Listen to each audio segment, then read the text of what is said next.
Buen día, chicos. Bienvenidos nuevamente a esta segunda sesión. Buen día a los que se vayan conectando. Buenos días, Lee. Buen día. Ok, vamos a empezar. Buen día, profe. Buen día, Yukaira. Vamos a empezar con temas relacionados, obviamente, a gestión aduanera 2. Si tienen alguna duda, adelante, pueden preguntar. Tienen dos actividades, ya les cargué dos actividades, de las últimas actividades que van a ser de estas materias. La cuarta actividad de Derecho Aduanero y de la cuarta actividad de Gestión Aduanera 2. Traten de enviarlas lo más pronto posible porque recuerden que estas son las últimas sesiones y ya vamos a cerrar, obviamente presentando el examen, se van a cerrar registros. Entonces no se demoren en este aspecto, no es como semanas anteriores que podían obviamente jugar con un poquito con el tiempo. Ahorita no, ya no hay tiempo, envíen lo más rápido posible porque ya una vez que presenten el examen ya vamos a empezar a cerrar registros, chicos. Entonces, si tienen todavía pendiente algo, ya traten de enviarlo más tardar el día de hoy si es posible.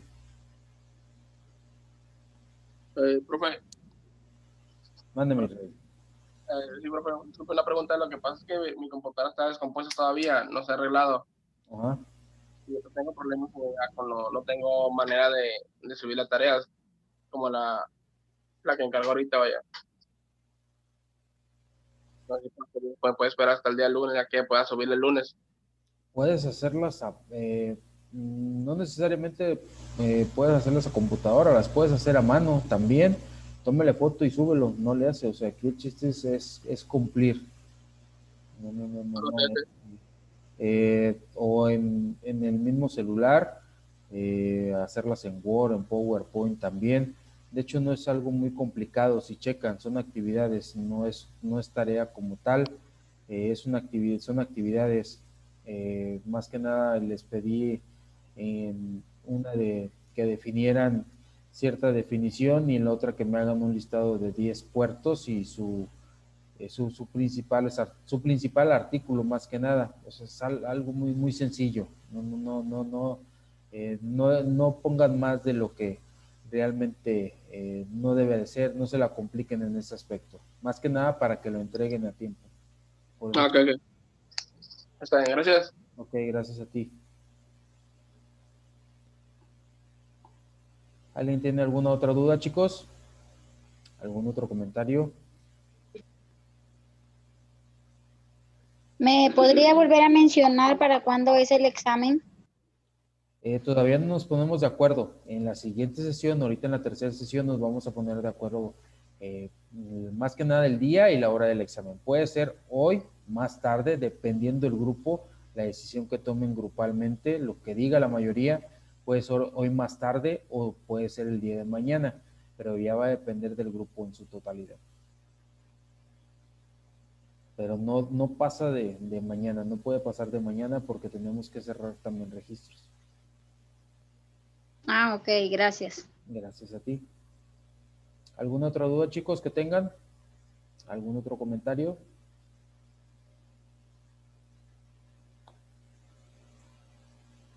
Ok, entonces vamos a terminar. Genaro, ¿tienes alguna duda, Genaro? La mano está levantada. ¿Tienes alguna duda?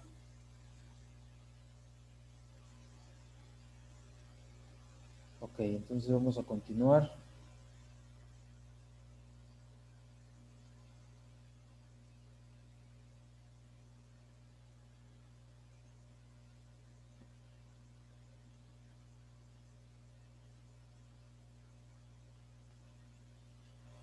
Ok, anteriormente vimos obviamente aspectos generales de la gestión aduanera, vimos algunos programas también que algunas dependencias de gobierno, algunas secretarías estipulan o ponen a la disposición de clientes o de empresas también.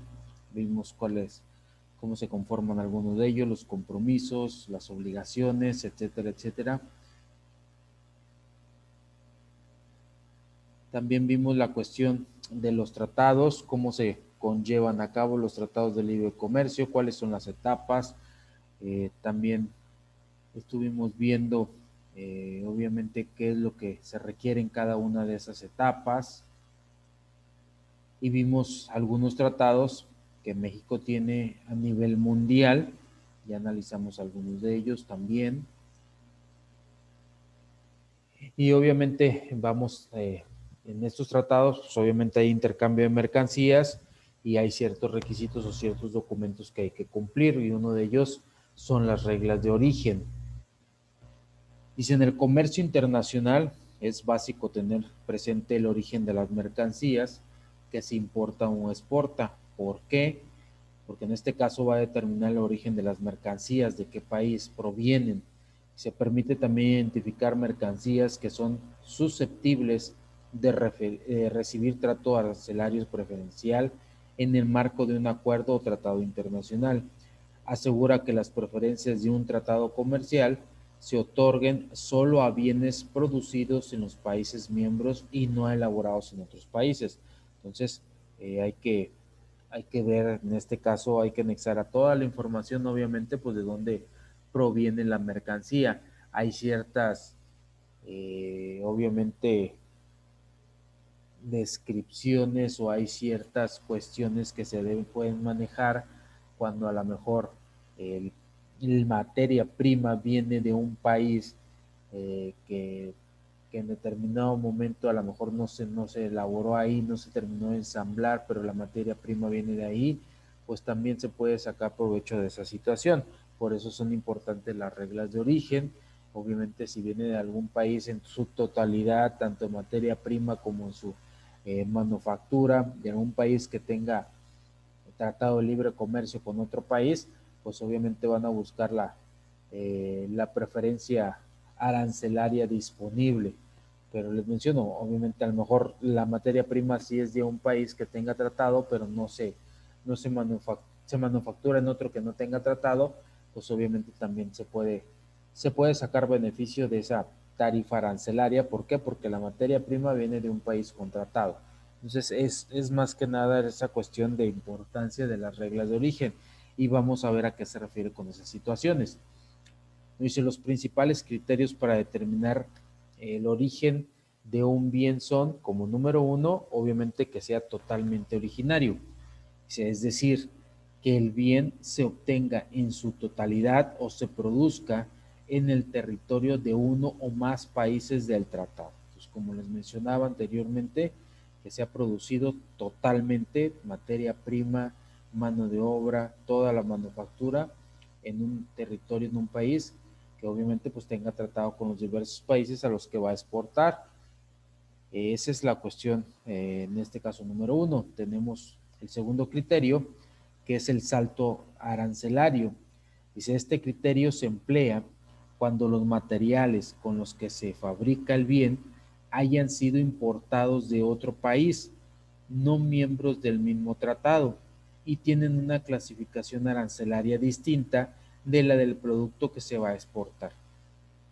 El cambio o salto arancelario significa que el insumo o producto ha sufrido una transformación tal que su naturaleza arancelaria cambia, adquiriendo por este hecho su origen regional. Es más que nada cuando algún tipo de materia prima, como se los mencionaba, pues obviamente se importa de algún país, y llega a otro país, y en ese país pues ya se manufactura, ya se transforma completamente a su estado, de su estado original, obviamente ya un producto terminado, y pues obviamente el país donde se manufacturó, donde ya se fabricó completamente como producto terminado, pues sí tiene tratado al país, a otros países donde se va a exportar. Entonces, más que nada, ese sería un salto arancelario. Por ejemplo, les comentaba, como les puse anteriormente, el ejemplo de Alemania, que obviamente trae materia prima para, obviamente, la manufactura de sus vehículos aquí en México, pues tiene tratado de libre comercio con nosotros, pero pues a lo mejor no tiene tratado de libre comercio con Brasil, pero pues México sí. Entonces en este caso la materia prima llega a México, se manufactura y se envía un producto terminado a ese país, a Brasil. Entonces eso es un salto arancelario. Si Alemania exportara directamente a Brasil, pues tendría que cumplir todos los impuestos y los aranceles correspondientes a como lo marque la ley en su determinado momento brasileña. Pero pues, como México, entonces aquí utilizan a México como para saltar esa cuestión, pues entonces como tiene México un arancel preferencial, pues obviamente se va a hacer beneficiario de ese tipo de arancel. ¿Por qué? Porque pues obviamente la materia prima sí es de Alemania, pero pues ya se realizó, se manufacturó aquí, obviamente llegó a México, ya se le cambió su estructura original y de México pues ya vamos a exportar a Brasil un producto terminado, pues obviamente ya va con esos beneficios de aranceles. A eso se le denomina un salto arancelario. Obviamente tenemos otras reglas.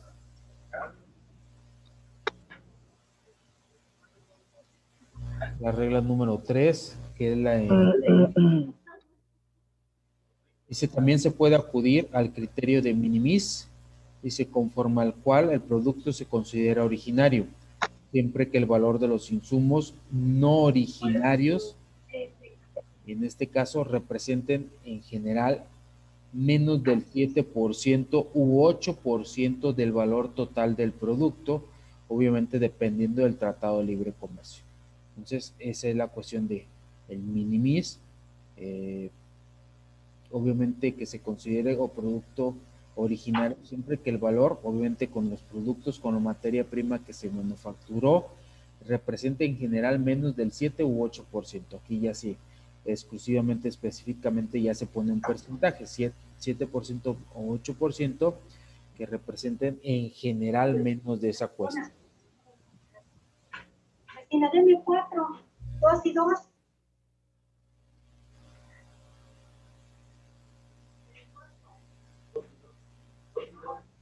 Tenemos también la excepción número 4, que nos dice que es el valor del contenido regional.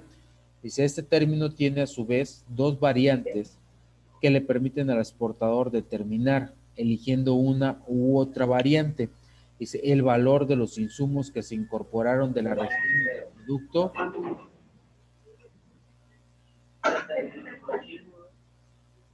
Ok, por ahí tienen abierto un micrófono, chicos.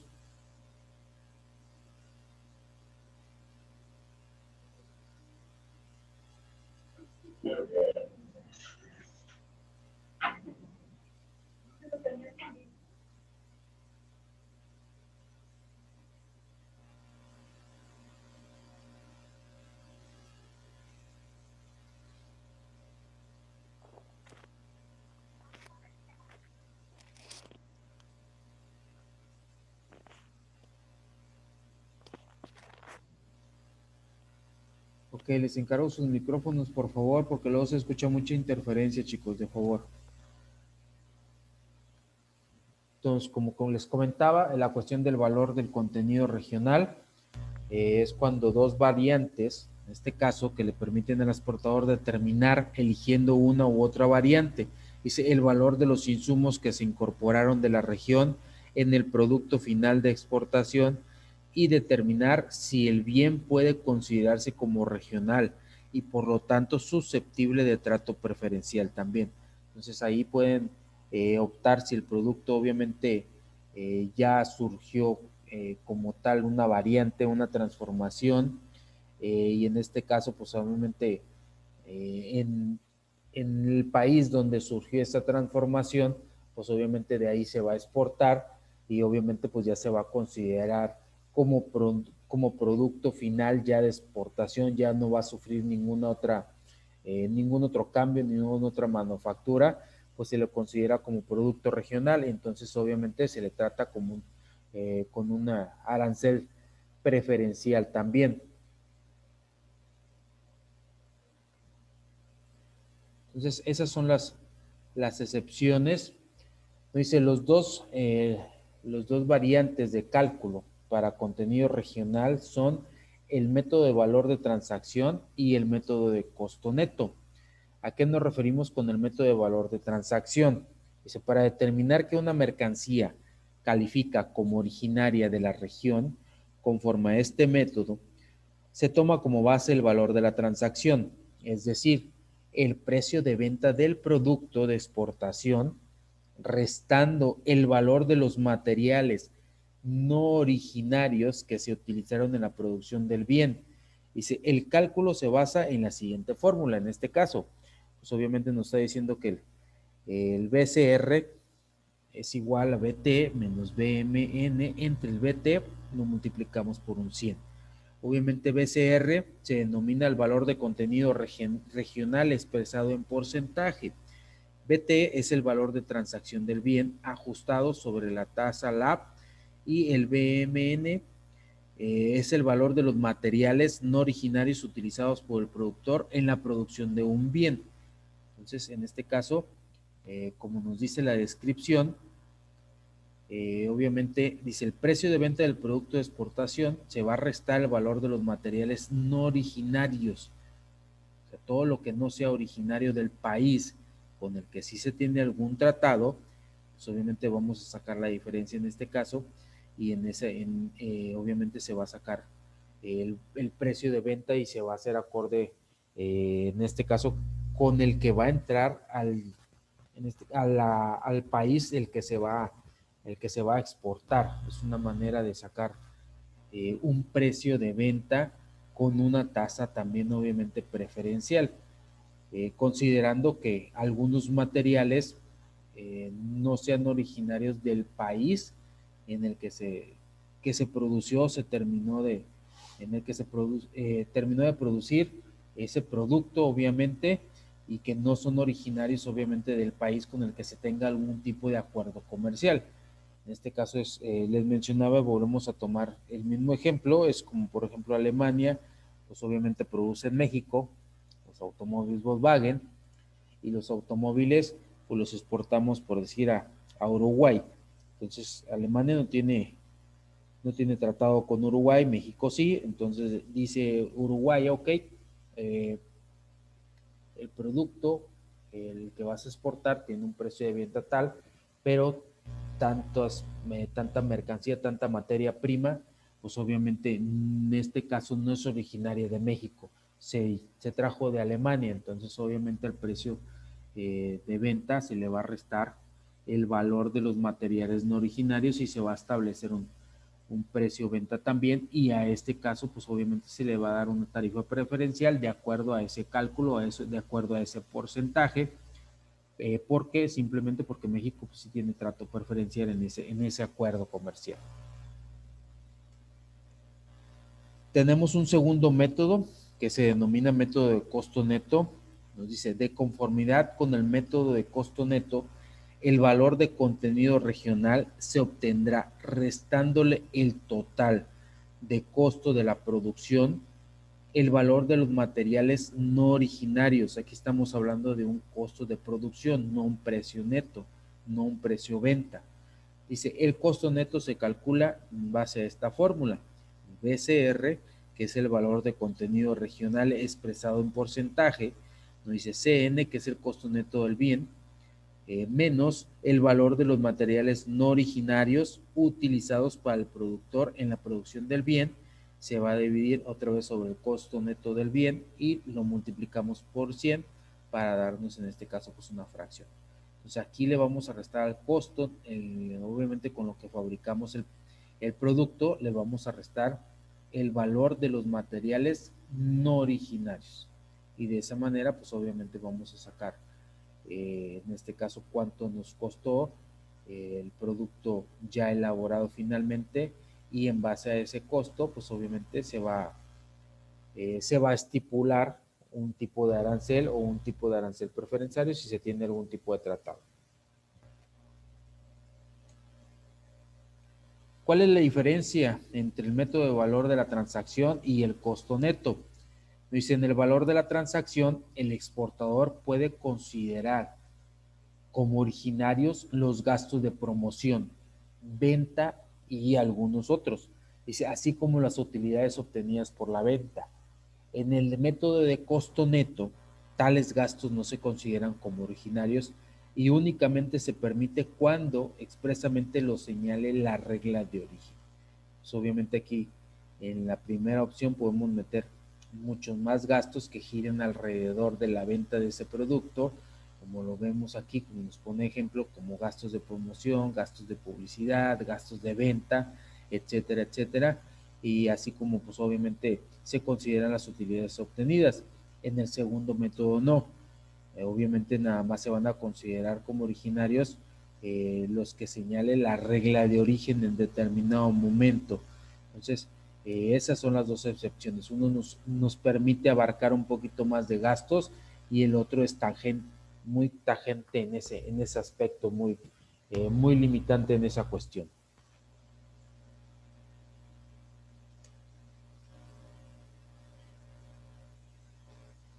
Hay tratados y obviamente pues hay países que tienen reglas de origen muy específicas. Uno de ellos es Mercosur. Aquí nos dice que la determinación del índice de contenido regional, dice, un producto automotor se considerará o se calculará de acuerdo a la siguiente fórmula. Para el caso de los estados, partes de Mercosur, obviamente tenemos el porcentaje, dice, se va a considerar el valor de los materiales no originarios y se va a dividir entre el precio del producto, obviamente ex fábrica, saliendo de fábrica, y lo vamos a multiplicar por 100. Es un caso muy específico donde obviamente se va a sacar el porcentaje en cuestión de las reglas específicas de origen.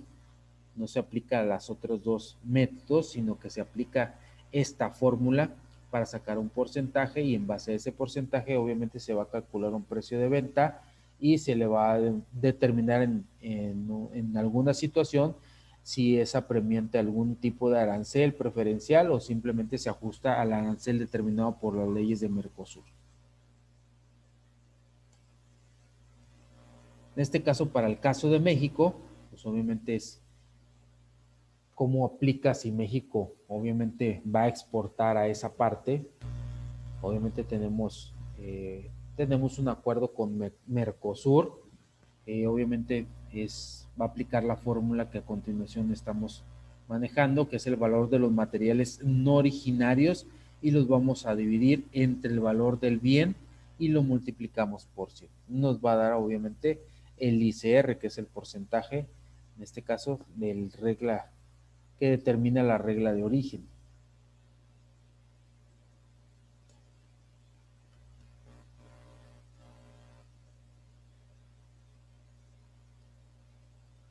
Nos hacemos un cuestionamiento, nos dice, ¿cuál es el valor de contenido regional mínimo que debo tener? En todos los casos, se recomienda revisar el tratado comercial respectivo para determinar qué porcentaje de valor de contenido regional es aceptado de acuerdo con el producto que se va a exportar. En general, en la mayoría de los tratados firmados por México, se acepta un valor de contenido regional del 60%, calculado con base en el método de valor de transacción y 50% calculado a través del método del costo neto. Entonces, aquí tenemos ya los porcentajes muy específicos dependiendo del cálculo que se realice. En este caso, si México pues va a exportar algún producto como tal en algún tipo de país, pero pues obviamente tenemos que estar primero supervisando y revisando, analizando si se tiene algún tratado de comercio, porque pues entonces va a variar esa situación en base a los aranceles preferenciales que en determinado momento el tratado o el acuerdo comercial nos brinda como algún beneficio.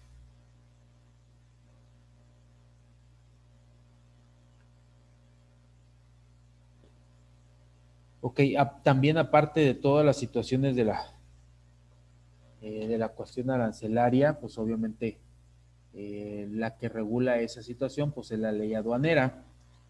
En el artículo primero de esta ley, ¿a qué se refiere? ¿A qué está complementado? Nos dice que son las cuestiones de los impuestos generales de importación y exportación y obviamente y demás leyes y ordenamientos aplicables.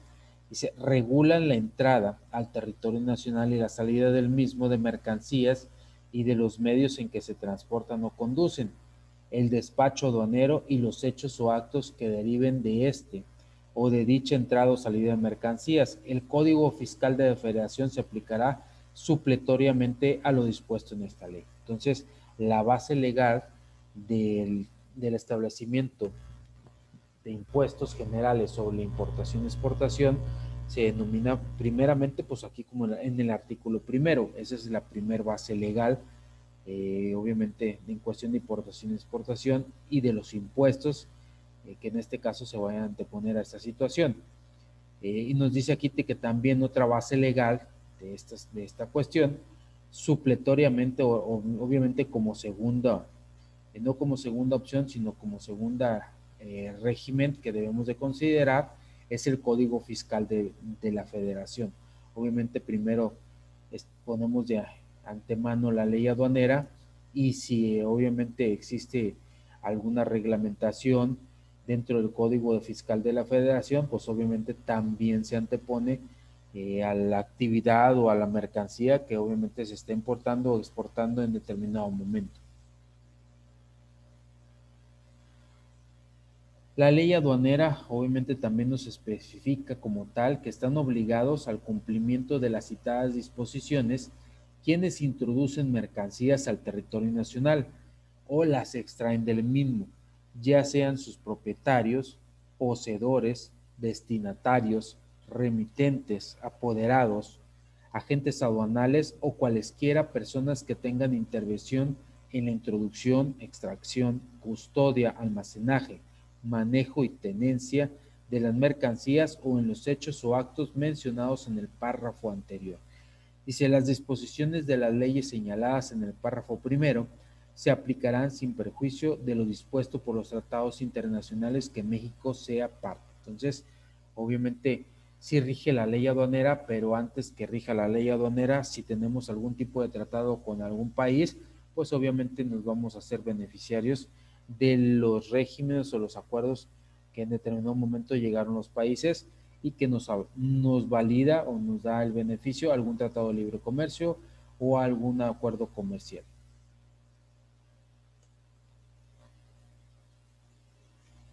Dentro de la misma ley aduanera tenemos el artículo 35 que se refiere a la cuestión del despacho de mercancía.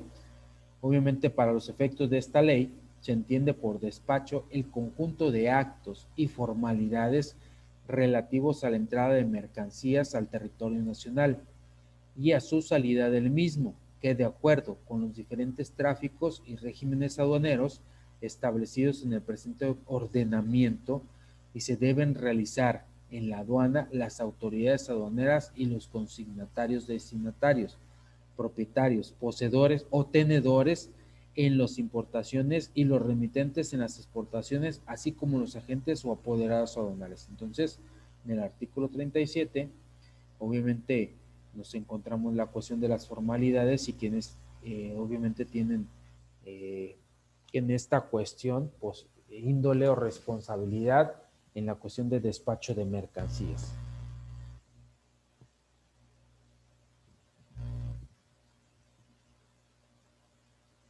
¿En qué consiste la cuestión del despacho de mercancías aduanero? ¿Cómo se da la preparación? Primero y antes que nada, el agente solicita en este caso los documentos al importador. Dice, el importador envía una guía, factura, cartas técnicas, etcétera, o sea, toda la documentación, pues ya lo va a enviar. Dice, la agente requiere permisos, registros y autorizaciones, también se tramitan y el agente realiza el previo de las mercancías. Esa es la preparación. Después nos dice que el agente aduanal elabora el pedimento se valida en un sistema electrónico, se paga el pedimento y el agente aduanal presenta las mercancías a despacho. Entonces, esa es la preparación, obviamente, en la cuestión de despacho aduanero.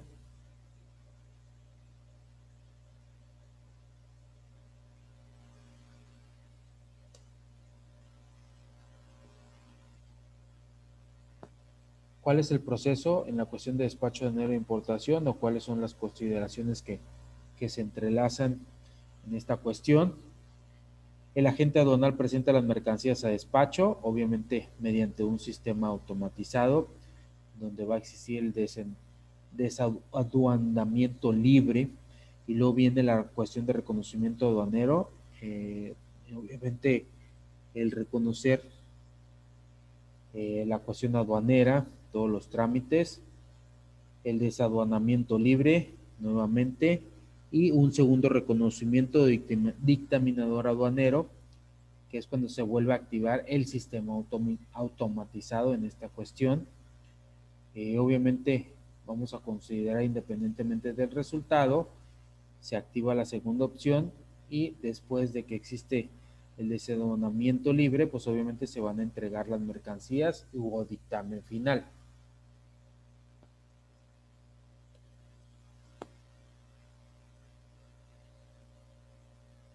También nos menciona el artículo 11 en cuanto a la ley aduanera, tiene que ver en la cuestión de tráficos, obviamente pues tráficos de mercancías. Dice que las mercancías podrán introducirse a territorio nacional o extraerse del mismo mediante el tráfico marítimo, terrestre, aéreo y fluvial, por otros medios de conducción y por la vía postal.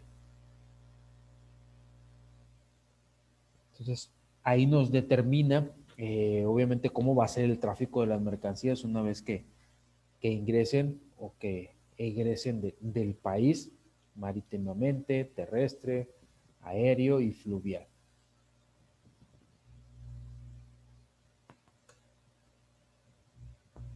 Obviamente, para que todo esto se lleve a cabo, pues obviamente tiene que haber un pedimento como tal.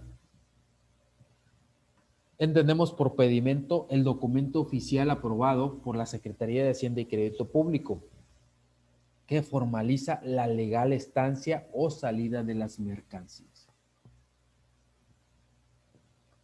Existen pedimentos virtuales. Nos dice que los pedimentos pagados son válidos para ser modulados y amparar mercancías al momento del despacho aduanero. Sin embargo, existen casos donde las mercancías ya se encuentran en territorio nacional y requieren ser amparadas o legalizadas con pedimentos. Dice, estos pedimentos se presentan en la aduana sin mercancías. Dice, a estos pedimentos sin mercancías se les conoce como pedimentos virtuales. Entonces, muchas veces en esta consideración puede ser que a lo mejor nosotros, dado caso, compramos una maquinaria en el extranjero, la trajimos a México y por alguna falla, obviamente que no puede ser reparada en el país, pues la tenemos que enviar también al extranjero a que la repara nuevamente. Entonces, pues ya una vez anteriormente ya hicimos todos los trámites correspondientes, ya pagamos los aranceles correspondientes, etcétera, etcétera. Entonces, en ese caso podemos utilizar pues simplemente un pedimento virtual. Normalmente la mercancía, la maquinaria, pues obviamente si ya hizo los trámites correspondientes con anterioridad, pues simplemente pues a lo mejor llega directamente a la empresa. Entonces, pues obviamente no tiene que pagar ningún otro arancel, ningún otro impuesto, porque en su momento ya los pagó, pues llega directamente a la empresa y pues simplemente se presenta un pedimento virtual, que donde pues ya anteriormente ya se pagó todas las cuestiones y ya se liberó la mercancía, ya no tiene ninguna deuda en esa cuestión porque pues ya se contemplaron todos los impuestos correspondientes y se enfoca directamente o le envían directamente a la empresa pues donde se mandó a reparar también. Entonces es en ese caso donde podemos utilizar algún tipo de pedimento virtual. Dice, estos pedimentos se usan en el caso de las transferencias IMEX, vimos el programa IMEX ya, dice a otras IMEX, siempre que también tramiten en la misma fecha los pedimentos que amparen el retorno virtual o nombre de la empresa que efectúa la transferencia y de importación temporal virtual a nombre de la empresa que requiere dicha maquinaria.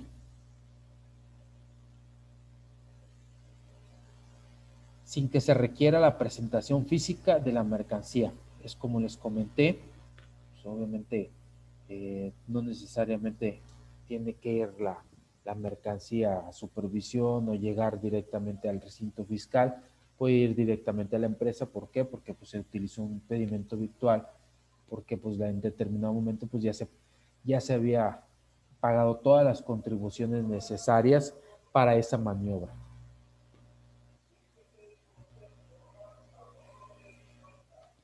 Así como existen pedimentos virtuales, también existen pedimentos consolidados.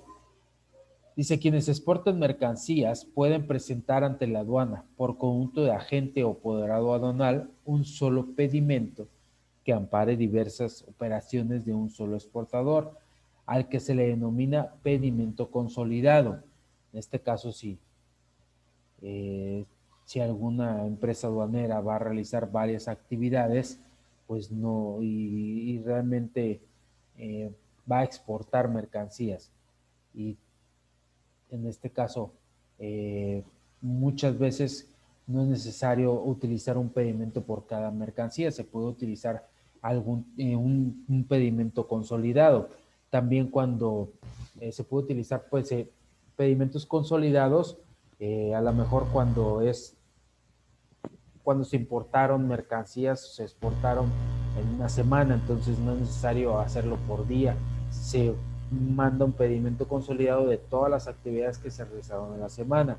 O también cuando se contrata, a lo mejor en este caso, algún tipo de despacho aduanero para la cuestión de la exportación de las mercancías, pero pues, a lo mejor existen mercancías de diferentes clientes, pero pues obviamente pues vamos a utilizar, van al mismo lugar y se van a utilizar el mismo medio de transporte, pues obviamente y son clientes, a lo mejor todos esos clientes van a exportar,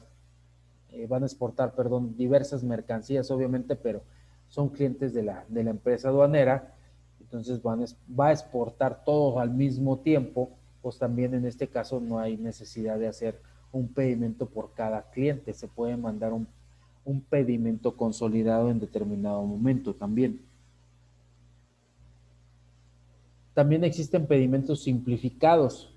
Dice, las empresas certificadas que realicen exportaciones definitivas de acuerdo a la clave de pedimento A1 y operaciones con pedimentos consolidados de conformidad con lo previsto en la ley aduanera podrán tramitar los llamados pedimentos simplificados, mismos que consisten en pedimentos en los cuales no será necesario incluir la totalidad de los campos del pedimento original. Entonces, como es repetitivo esta cuestión, pues simplemente no hay que llenar todos los campos. Se llenan obviamente los campos más considerables. ¿Por qué? Porque pues, sabemos que puede ser la misma mercancía, nada más va a diferenciar por el número de clientes o el cliente en determinado momento. Ok, chicos, se nos va a terminar el tiempo de esta segunda sesión. Ahorita en unos minutos más les mando el link de la tercera sesión. Y también tienen actividades pendientes para que las vayan realizando de favor. Ahorita nos vemos más en un ratito más nos vemos. Ok, profe, gracias. Gracias, para que vayan pensando también. Ok, profe, gracias. Para que vayan pensando también la cuestión del examen, chicos, para ponernos de acuerdo ahorita en la última sesión.